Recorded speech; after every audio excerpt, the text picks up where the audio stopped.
Dzień dobry, hello, good morning, buenos dias, bonjour. Today we have a multilinguistic introduction, and there is a good reason for that because my today's guest is Paweł Myśliwiec, and we are going to speak in English, although Paweł is Polish, but he's undercover. Okay, Paweł, thank you for accepting my invitation. Thank you for joining my tribe. Thank you for accepting the fact that I won't be bothering people with my third language, which Polish became ever since I immigrated. I mean, I'm working always in French or English, so trying to speak Polish is like trying to speak with a teenager who left Poland when he was 15, and that's where my Polish language stayed. So I appreciate your accepting this conversation in English rather than Polish. That's absolutely fine, Paweł. Some of my viewers demand Spanish, but maybe this time we will stick to English. Pourquoi pas le français? Je ne comprends pas, monsieur. Okay, so now when we all know that Spanish is not my favorite language yet, let's start with a short introduction, I believe. Paweł, what we should know about you, or put it differently, what would you like us to know about you? What are your biggest accomplishments? What we should know generally about you as professional? This can backfire. You know, you know me. We've worked together. I struggle to be succinct, so let's try to time box ourselves. I like to think of myself as someone who's bothering others into doing something. I changed my professional title to enabler on purpose because that's what I'm trying to do: enable people to think differently, to act differently, to be someone else, enable organizations to do something else, and I'm doing it multiple ways. I think most of the time is through training because this has the highest enabling rate on investment, I'd say, because you invest 2 days into a class of 10, 12, 14 people, and then you have enabled them to do something themselves. So it's like a propagates, your impact propagates in the real life.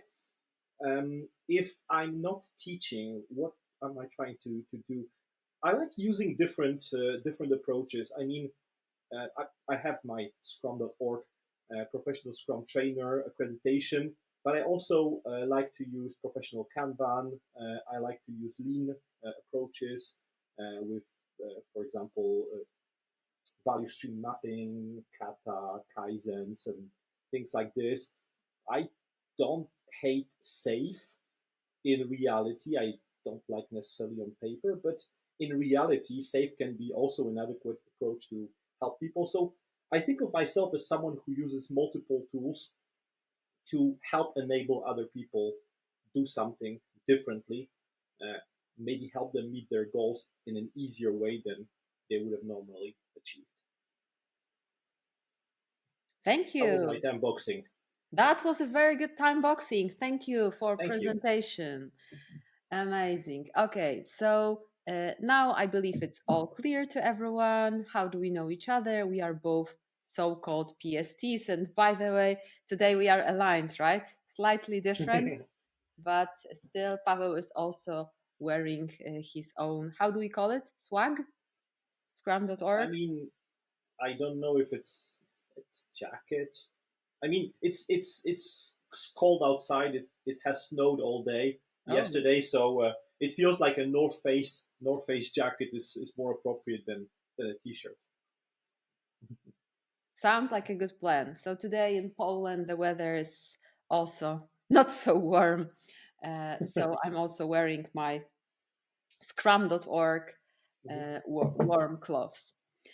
So, Paweł, I know that you brought a topic for our today's conversation. What would you like to talk about? One of my favorite topics nowadays is this struggle that we seem to have to adapt to new reality. And maybe something that can help is this. Have a small graphic behind me. I'm not sure how much people will be able to read this graphic or not, but let me zoom a little bit. As you see, I have very powerful zoom mechanisms. So I, I will credit this graphic to Thomas Friedman. Thomas Friedman, in the book Thank You for Being Late, has shared this graphic, which was drawn during a session he had at Google. So there was someone at Google who has drawn live this graphic, and this represents accelerated reality. So on the vertical scale, you have rate of change, which is how fast things are changing, and this is the time scale. So for a long time, the acceleration was pretty slow, we might say. Somewhere around the mid-60s, 1960s, it started to pick up.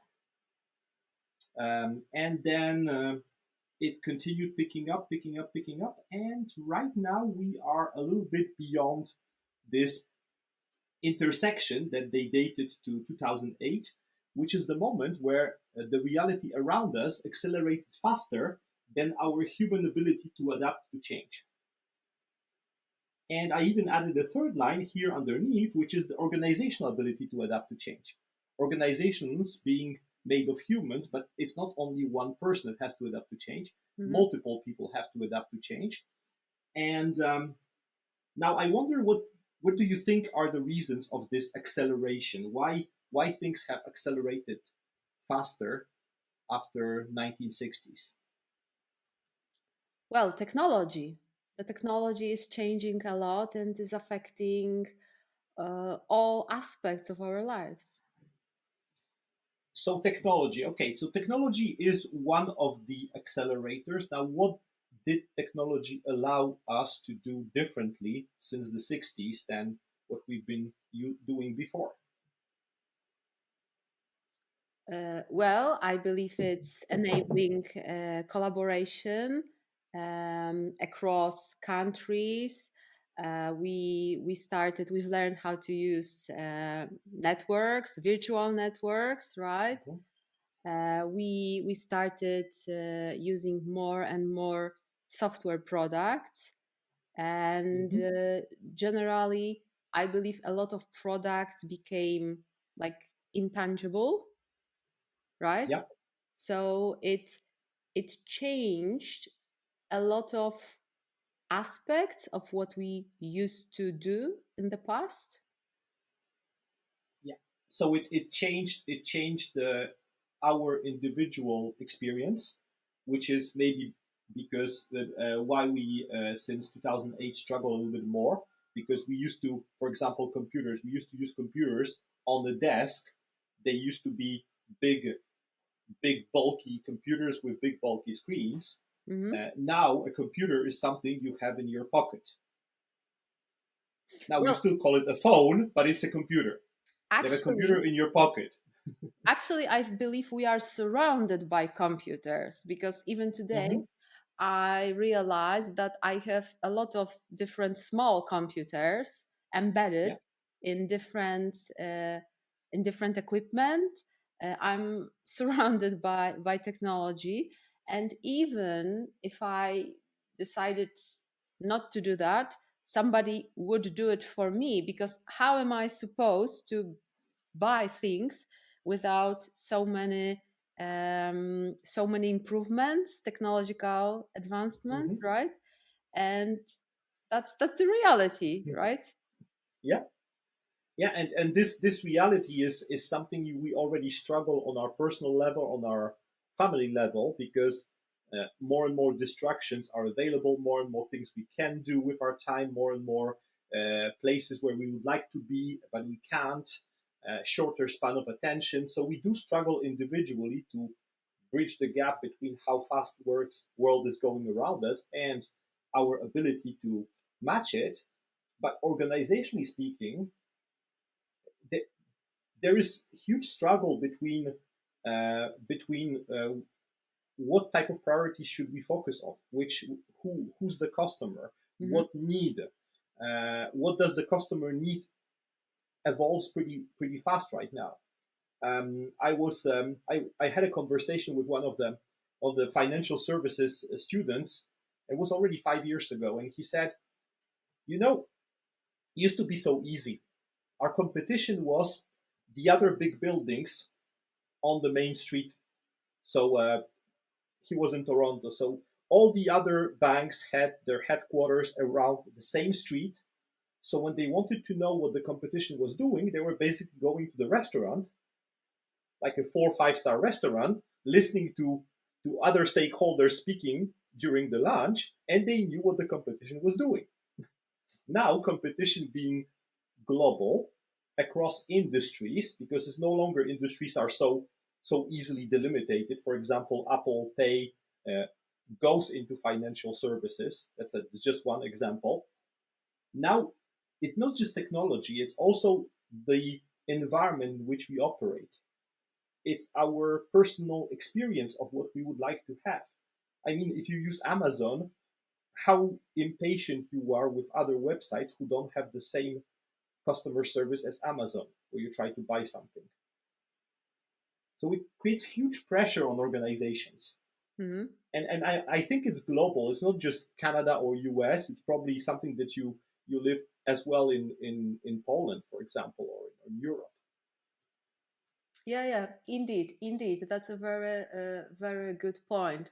I can say that actually, if the experience with a certain digital shop website is poor and I have alternative, guess what?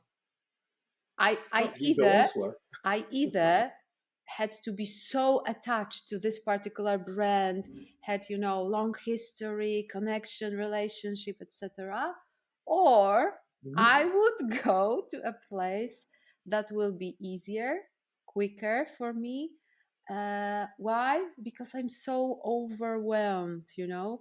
On one hand, I'm so grateful because guess what? We are living in totally different sides of the world, and now we Mhm. are having a nice conversation. For me, it's like Yeah. enabling something that wasn't possible some years True. ago, and it wasn't so long ago, right? But at the And same some time, people will be watching us, even if they are not present physically in the same place where we are. it's While before they would need to attend, I don't know, a Agile by Example conference. They would watch us speak in a room in something that's very formally organized. So it does change how we consume things, exactly. how we find value, and what are we able to achieve. Yeah, But yeah. on the other thing, things may be a bit trickier. So Overwhelming, to be honest. Overwhelming. yeah,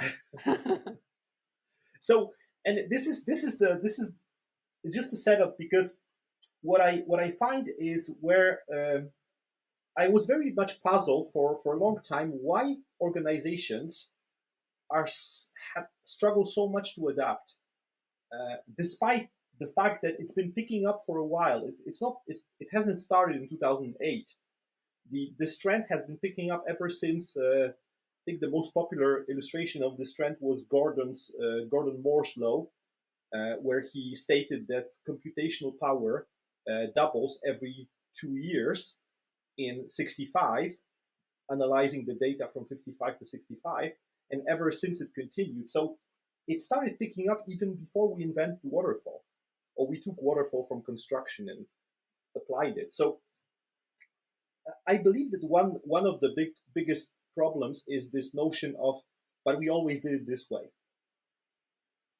It's This is something that I hear a lot when I work with organization. Pavel, I like your I like your what you're bringing. I like the Scrum thing. Seems simple on paper, but we always did it differently, and we're still a company. 100 years later, we're still operating. We're still selling product services. We still have clients. So we've always done it this way. Why should we bother? Is it something that I'm the only one person hearing, or do you hear it as well? This notion we always did it this way. I do. And interesting fact is this statement seemed true to organizations, especially to those that are really big and with huge inertia. So, from their perspective, we have thousands of employees, we have existing processes, tools. It worked, it still works, we are still in the market. Why on earth we should change so many things?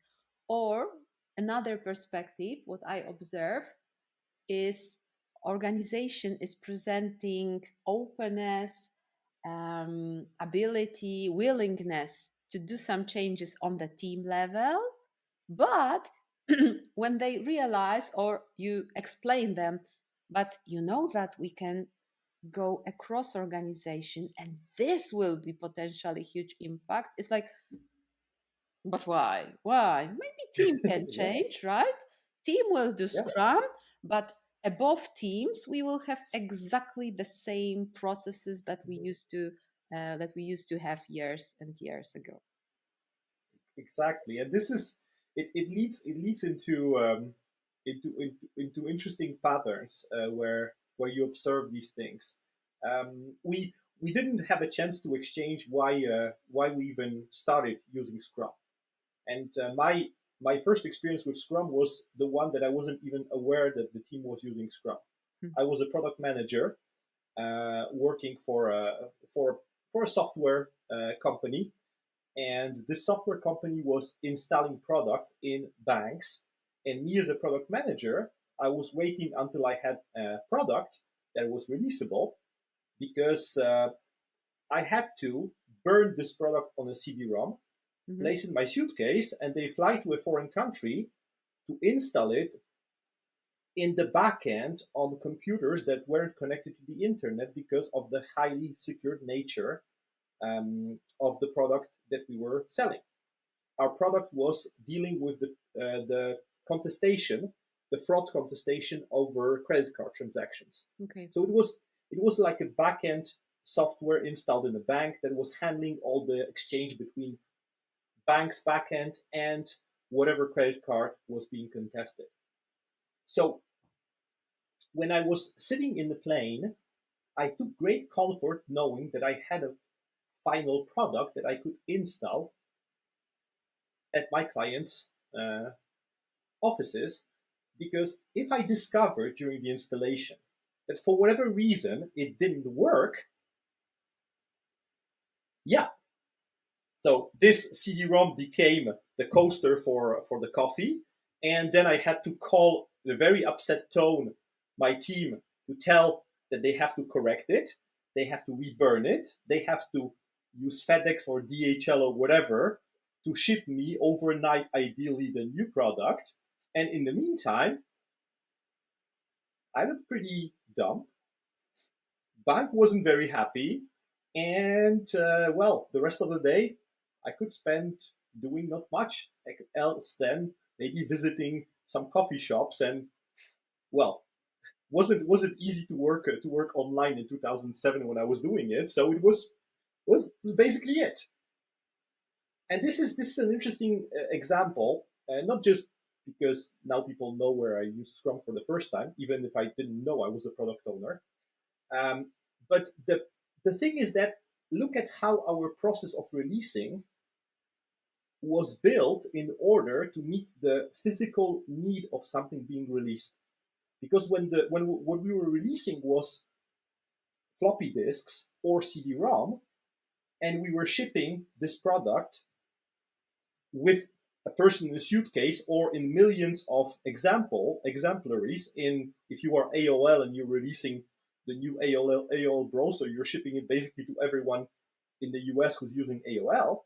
It's normal that your release process wanted it to be 100% final product with all the features, and everything was properly tested. So to test it, you had to first of all build these features, and as you had this idea of the physical product being shipped, everything else aligned around this idea. Now, how many of your clients are still shipping CD-ROMs to their clients, or are still sending people overseas with CD-ROMs in their suitcase?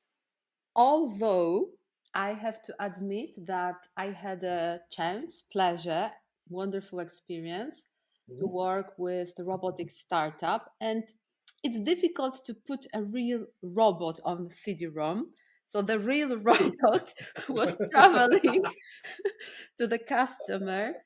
And of course, we used FedEx, some other providers, you name it, to help us transfer physical parts, right? So yes, if Mhm. this is the case, so I'm speaking about my experience at No Magic.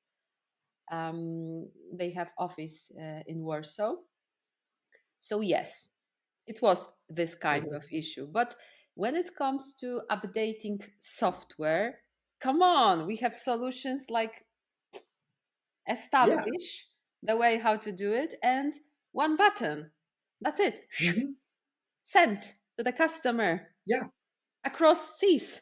And here it is. Hooray! Now it's the environment wasn't changing very fast when we established these processes. So we had time to build processes accordingly to this physical medium of delivery. Now these processes are still in place in many companies, bigger organizations. These processes are still in place. Uh, the budgeting processes, Mm-hmm. they are all aligned on the fact that things will not change, because if they change, then the digital medium of delivery is compromised and the client will not like it. So the budgeting process is aligned on this longer cycle of building products that have digital needs, and not digital needs, but physical needs. Mm-hmm. The What else? Well, of course, building process, testing process, integration, release processes. Everything is aligned as if we are still shipping CD-ROMs or floppy disks, or well, BD-ROMs for whomever remembers this weird things that try to replace CD-ROM before we dropped it altogether. So, and once you have built these processes in organizations, usually you need people to manage these processes. So you build departments and structures to oversee processes and to manage processes, like project management office, or all the departments that handle budgets between different units of the organization. Once you have these departments, is it easy to change the process if people are managing the process and that's all they do, and they have people who they pay salaries to? Well, it's just simple answer, right? Whenever you have to talk to somebody outside of your teams, your Mhm. Scrum teams, it simply takes time, it takes effort, right? And what I believe you are trying to say is that in Scrum, and we actually teach that pretty well during, for instance, Mhm. product owner classes. There is a place for budgeting, right? For Yeah. managing scope in an effective way, and it's different than it used to be. But because some of the companies are so attached to their historical processes, structures, they do not let it go, right? They still Mhm. keep those processes in place.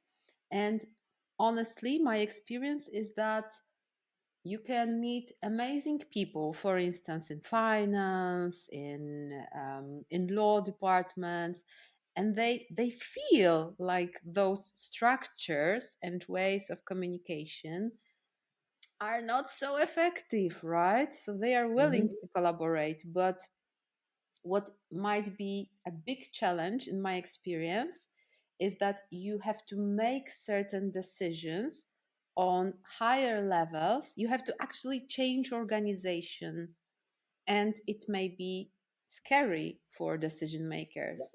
Why we should do that, right?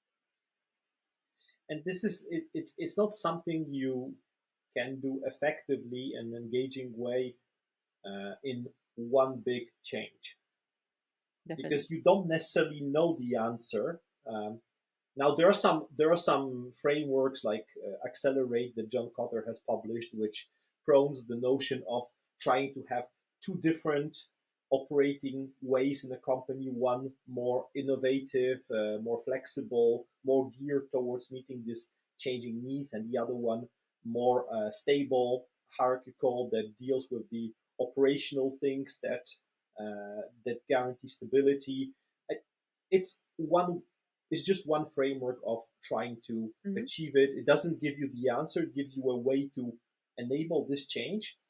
Now, uh, this change will not happen if people are not engaged in this change, if they don't understand why they need to change, and if they don't let go of something that may be part of their identity. Mhm. And this is if I'm the head of the PMO, it will be very difficult for me to let go part of this my identity because it says head of the PMO. So I need to move away towards what the PMO was built for. So, for example, organizational effectiveness, organizational change, or whatever, and we focus on the why rather than on the process or on the department. And if you want to understand the why, you need to understand why something has been placed in the first place. And it kind of goes back to this notion of the process is just a way of doing something that we need to do for a reason that we need to do it, but the process is not the answer in itself. So every time we become obsessed with the process without understanding the why behind, we can fall into this trap of executing steps without knowing why we do it. Mhm. And it's same with Scrum. Scrum is not of course immune to this pattern where people obsess about every part of the framework in a way that becomes almost a this is the process we have to execute. This we have to do daily. We have to do the sprint review. We have to do the sprint retrospective. We have to do it this way. We have to start with capacity when we do the sprint planning. We have to then move into the sprint goal. We have to establish it before we do the forecast. And it almost becomes this, but why you do it? It's I do it because I'm told to do it, because that's how we always did it, because that's and this is where you start um, losing lots of things. You start losing, for example, your ability to change. Mhm. You can't change if you don't know why you're doing something because your only reference is what you're executing. So you're reluctant to change what you're executing because it was working well so far. If you don't understand why you were doing it, you will not change how you do it. At least in my experience, that's what I've observed in organizations where people are just doing things without challenging whether they are still effective because they don't remember why these things were put in the first place, and they become the end in itself Yeah, for a long time. that's definitely, in my view, an interesting and valuable point of view. So, without understanding why, we are just, guess what? I'm not a robot. But to some extent, we act like a Yeah. machine that is repeating certain steps or certain procedures. And maybe they used to work, but we miss a very important step. And actually, this is the basis of Scrum: regular Hmm. inspection and adaptation done in transparent way. In particular, Yeah. challenge what you do, right? I believe that Scrum is not so prescriptive, although my experience is that sometimes people believe in so many myths and so many strange beliefs, I would say. Hmm. But definitely, I believe that's something that well, if you are listening to our conversation, maybe you are looking for something actionable. Try to really and honestly write down what are your assumptions and beliefs related to your processes, and Hmm. try to ask one simple question whenever you do something as a professional, individually, or with your team: why we do it, what is the expected outcome, why we decided in the past to do it Yeah. first place, and why in that way, right? Why not in the other? So just asking those questions might be might be a very important first step to help you realize that maybe you are just like in a doing cycles, but cycles without Mhm. improvement, right? It's it it you need to be mindful about this and make it a conscious act, because uh, asking yourself why requires time and energy. Very often, under pressure to deliver even faster and faster, remember things are changing very fast. So organizations put even more pressure on their teams to deliver. We don't feel like we have the energy and time to do it. So the energy saving choice, which is our default mode as human beings, when well you are a scientist, so you know how we act in terms of our energy management. When something is energy consuming, we need to take some time and make it a conscious effort. It's easier to execute and follow something that doesn't require energy. And if executing the process like we always did doesn't require energy, at least I have more energy to meet this changing request, changing requirements. So it really has to be a conscious effort to build yourself this discipline. Mhm. Whenever and maybe this is why it's so important to understand the why of a retrospective, for example, because retrospective is a built-in place where you have time to dedicate your energy to understanding how you can do things better in the Mhm. future. Once you understand it, at least you have one built-in place in your Scrum team where you can deal with it. You can do it. You can do it, of course, individually, and for it maybe you need to keep, I know, half an hour or an hour every day for this type of thinking or working differently, so that you have some focus time to improve something that you struggle with. But it can be difficult if you don't make a conscious effort, because by default we're going to default into the um, least effort uh, option, which is which sounds pejorative, but it's, I don't want it to sound badly. The least effort, is our natural default way of dealing with things, because we had to keep the energy in case of mortal danger, which we were living in for hundreds of thousands of years. It's just the past 2 or 3 centuries that most of us are not in mortal danger all the time. So, so that's is something that can be pretty difficult when you don't have this space and energy for it. Yeah, I agree. And at the same time, it might be an important signal for leaders, for product owners. Please don't follow. I call it King Julian's style. So King Julian from Madagascar movie, he used to say something like faster, faster, before we all come to our senses. I'm a very, very big fan of reminding ourselves that actually it's not about speed of delivering features, but it's about speed of learning. So, how do Mm-hmm. we want to learn if we just run and run and run? And learning to be effective requires both action and reflection connected with that. Because otherwise, it's like run, run faster. Let's put that poor, I don't know, I believe they wanted to put giraffe into volcano, the gods. And the reaction was faster, faster before we all come to our senses. But it's a really good metaphor, right? And Mm-hmm. I'm personally a big fan of creating space for reflection.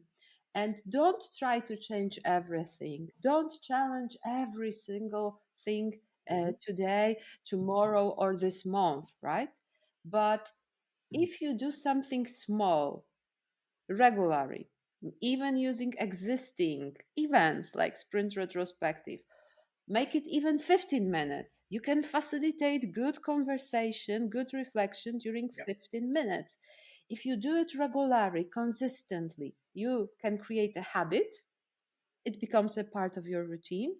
And also, I also read once, and it resonates with me a lot, that we as human beings, we tend to overestimate what we can do in one day, but we underestimate what we can do in 1 year.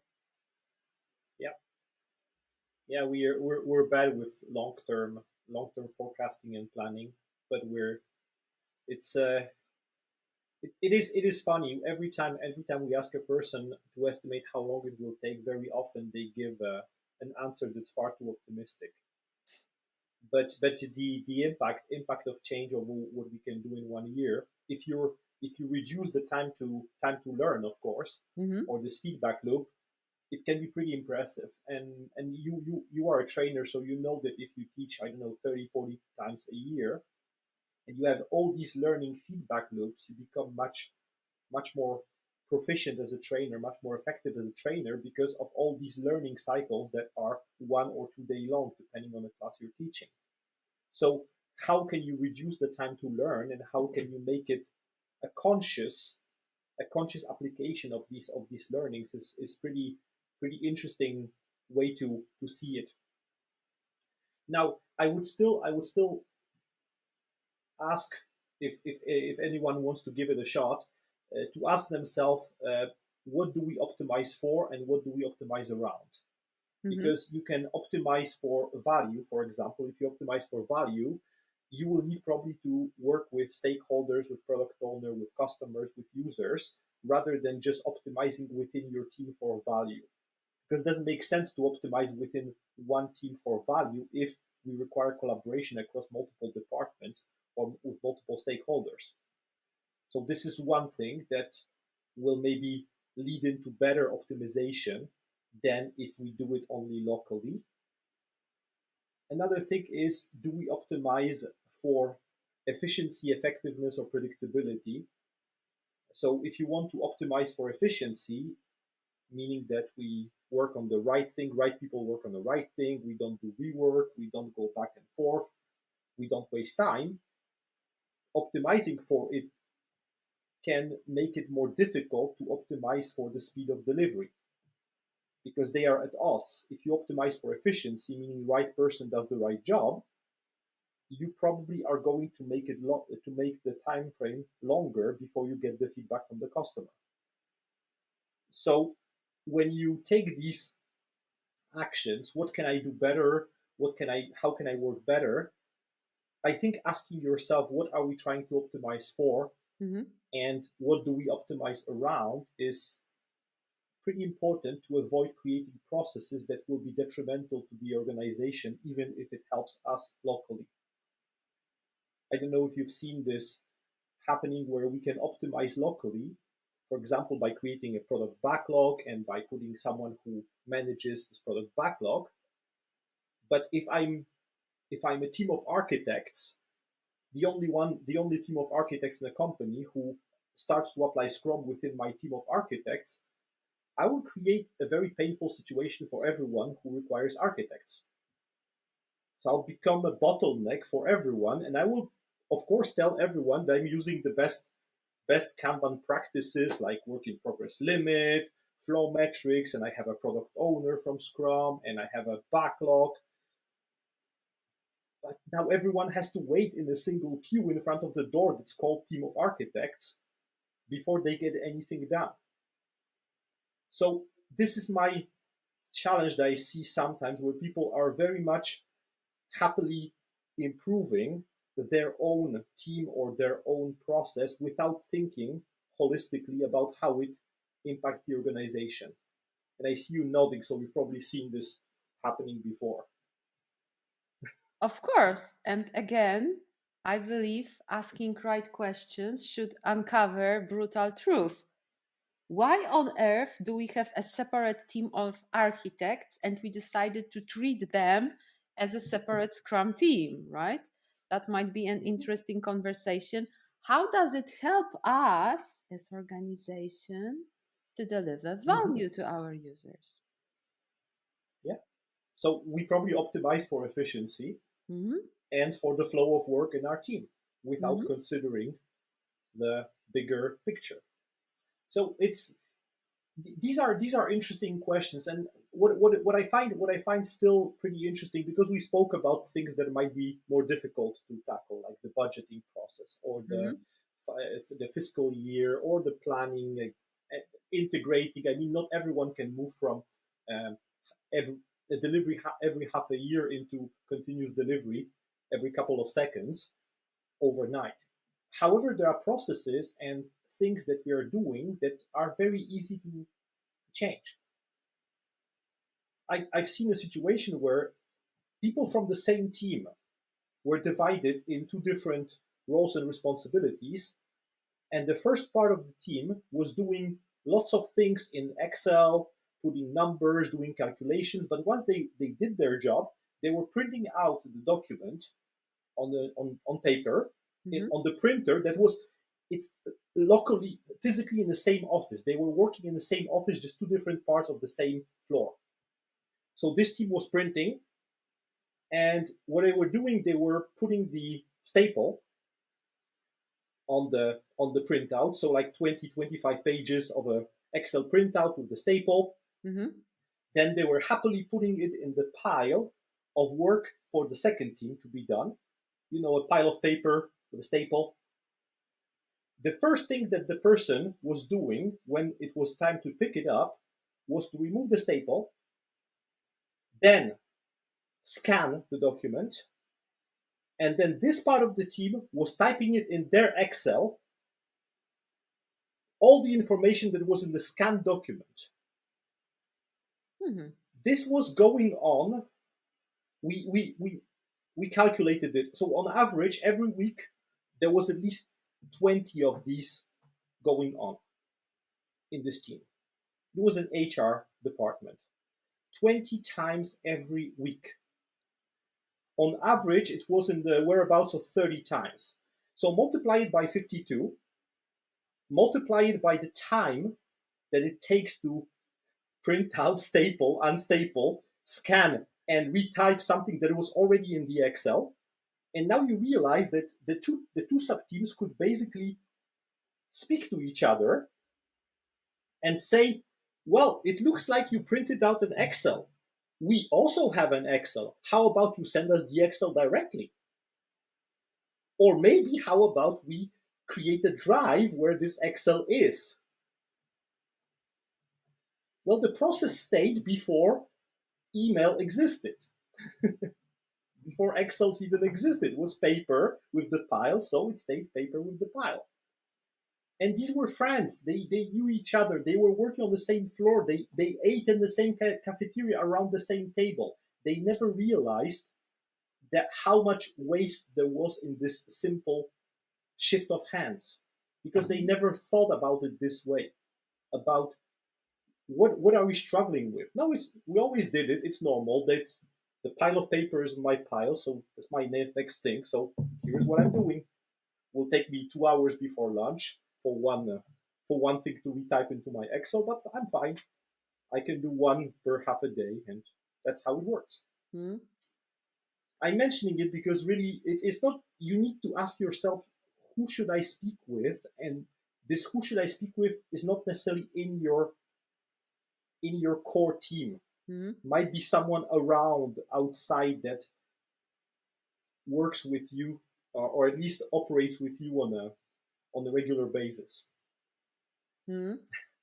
Well, that's a really strong example, to be honest, and maybe for some of my viewers, it will be like, what? But when you think about habits created over years, processes, and they will still being continued in the exact same Mhm. way, well, it could sound completely logical for those people to adapt just tools and keep the same process, right? So, Pavel, to make it actionable for my Mhm. audience, what are the, I don't know, two, three most important things that we should remember in this topic? I mean, one thing that we should remember is that the our environment is becoming more and more fast around us. Things are continuing to accelerate. more tools, more technology, more competition, more pressure, more things to deliver. This is not going to slow down. Every year, my students tell me that they have more and more organizational pressure to deliver. Mm-hmm. I like your King Julian reference, because under this pressure, working faster, faster, faster, faster will not get us what we are trying to achieve, because we're going only to maybe use our obsolete tools and processes to put more pressure on people who are working on these processes. So remind yourself that under pressure to work faster, ask yourself first, what are we trying to achieve? Why are we doing it? And are we working in the right way?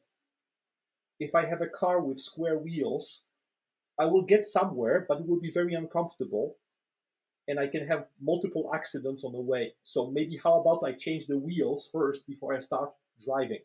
Mm-hmm. It's working faster is not a solution when your tools processes are bad. Now, I really like this notion of understanding how we work together and then finding what can we change, because very often an organization is not as easy as in my metaphor with the car and wheels. It's not by changing square wheels by round wheels that everything will work better. So this notion of being incremental. So work with people in your team, work with people with other who are in other teams elsewhere in the company, to try to understand how you can change smaller things and get this feedback loop as short as possible. How can I verify that my small change has worked in the next 24 hours? If not, maybe in next week. Can we validate it? What metric will give me the sense that we're going in the right direction? So understanding what you're trying to achieve and who to work with to achieve it will be critical in bringing this change together. Also, more engaging, because when people participate in a change, they are more engaged and they are more willing to do something about it rather than just get the change overwhelm them on a daily basis. Lots of things, lots of things. Lots of things, lots of things. But we have to start with something and do not get overwhelmed, right? Mm-hmm. So, Yeah. if this topic was interesting for you, please let us know in the comments. I will also leave you the link to my previous conversation with Leslie Morse about change fluency. It might be also an interesting and complementary topic for you if you hadn't had a chance to watch that interview, that conversation. And last but not least, Paweł, we need a hashtag for our today's conversation. That's a tricky one. You should have told me before rather than. I'm not great at hashtags. I'm not even using this weird thing that used to be called Twitter. And now you have proven that you have never watched any of my videos like full, because there's Not until always the a end. hashtag. There's always a hashtag. Now You have got me. homework. You got me. That's All how you right. know. That's how you know. It's not a trap. Well, I'll find you the hashtag shortly, and probably the audience will already know the hashtag when they watch it, because we won't publish it until we have a hashtag. We will publish hashtag somewhere here. So Paweł needs more time, as you can see, and we now know his little dirty secret. He's not watching others. But don't worry. You see why hashtags are so important? Hashtags are so important. That's my hidden weapon. So thank you very much, Paweł. Thank you very much for that conversation. I super appreciate that you came prepared, well, almost prepared. You had this Almost. beautiful flip chart, and this beautiful teaching. So thank you very much for that. And I hope you enjoyed our conversation, and see you next time. Thank you. Thank you for inviting me and putting me under pressure for the hashtag part. You're welcome. Thank you, Thank you. everyone.